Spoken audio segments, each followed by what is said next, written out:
Ang Crash Landing on You ay isang Korean drama na isinulat ni Park Ji-yoon, na pinangunahan ni Lee Jong-hyo, at pinagbibidahan ni Hyun Bin, Son Ye-jin, So Ji-hae at Kim Jung-hyun. Isang araw, habang si Yoon Se-ri, Son Ye-jin, ay paragliding sa Seoul, isang biglaang bagyo ang nag-aalis sa kanyang kurso at siya ay napadpad sa kanlurang bahagi ng bansa. Nagising siya upang makita ang kanyang paraglide na nakabitin sa isang puno sa isang kagubatan sa bahagi ng DMZ ng North Korea. Nasaan sila? Nasaan na ako? Ano ba to? National Park? Oh no! Hello! May tao ba dyan? Tulungan niyo ako! Saklolo!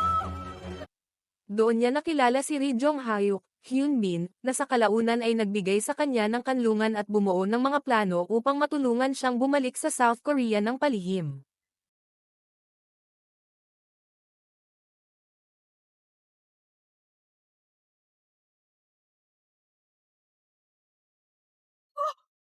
Dito! Nandito ako! Uy! Oh God, sundalo ka! So naghahanap sa akin mga sundalo? Kayang dinispatch?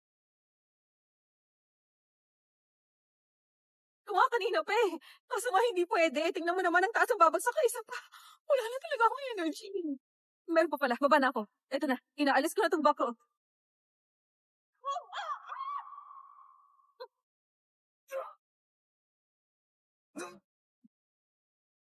Sa kabilang banda, pinigilan ng pamilya ni Yoon Se-ri ang balita ng kanyang pagkawala, na natatakot na ito ay magpapababa sa presyo ng stock ng Queen's Group. Bago lang nawawala si Se-ri. Sinabi ng kanyang nagretirong ama sa kanyang pamilya na sinadya niyang gawing kahalili niya. Batay sa kanyang kakayahan bilang isang negosyante, na pinatunayan niya sa pamamagitan ng pagbuo ng kanyang sariling kumpanya, Se-ri's Choice. Ang kanyang mga kapatid na lalaki, si Yoon Se-jun, Choi De-hun, at Yoon Ging kapalit ng kanilang ama, ngunit nagdurusa sila upang pamahalaan ang mga subsidiary on Jimin, ayon sa pagkakabanggit. Sa kawalan ni Se-ri, ginagamit ni Se-hang ang walang katapatan na paraan upang manalo sa labanan sa pagkasunod, habang sinisikap ng kanyang asawa na si Sang-an na sakupin ang pagpipilian ni Se-ri. Ang unang kalahati ng kwento, episodes 1, Siyam, ay sumusunod sa mga pagtatangka ni Jong-hyuk na itago na dati nang nagayos ng pagpatay sa nakatatandang kapatid na lalaki ni Jong-hyuk, isang opisyal na sinubukan na ihayag siya para sa mga krimen laban sa rehimeng Hilagang Korea. Ang pagmamahal ni Jong-hyuk kay Se-ri ay hindi lamang nakakabahala kay Dan, ang kanyang nobyo, kundi pati na rin ang kanyang ama, isang mataas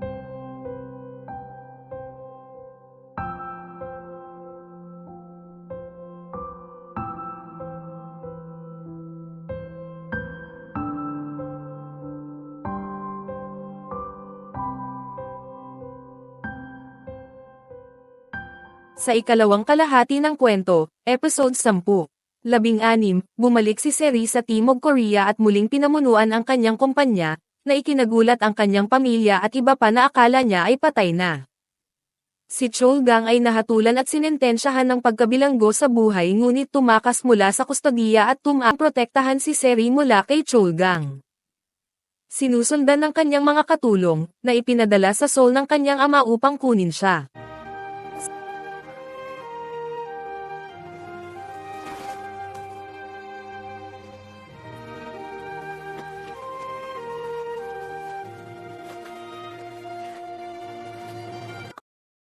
Ang kwento ni Se-ri at Jong-hyuk ay nakikipagsapalaran sa kay So Dan, So Ji-hae, at Gu Sung-jun, Kim Jung-hyun.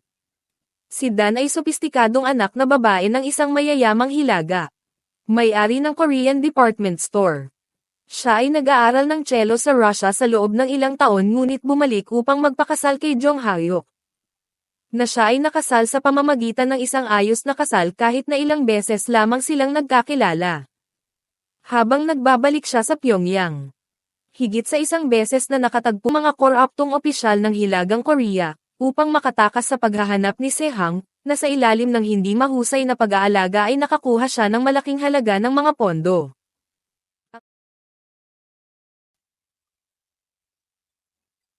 Matapos mamatay ni Chol-gang at maayos ang problema sa pagitan ng North Korea at South Korea. Bumalik na si Jong Hyuk sa North Korea kasama ang kanyang grupo.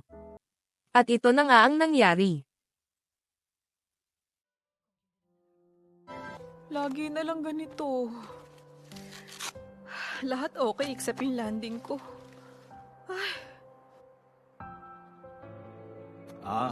Hindi ka bumagsak dito. Lumapag ka.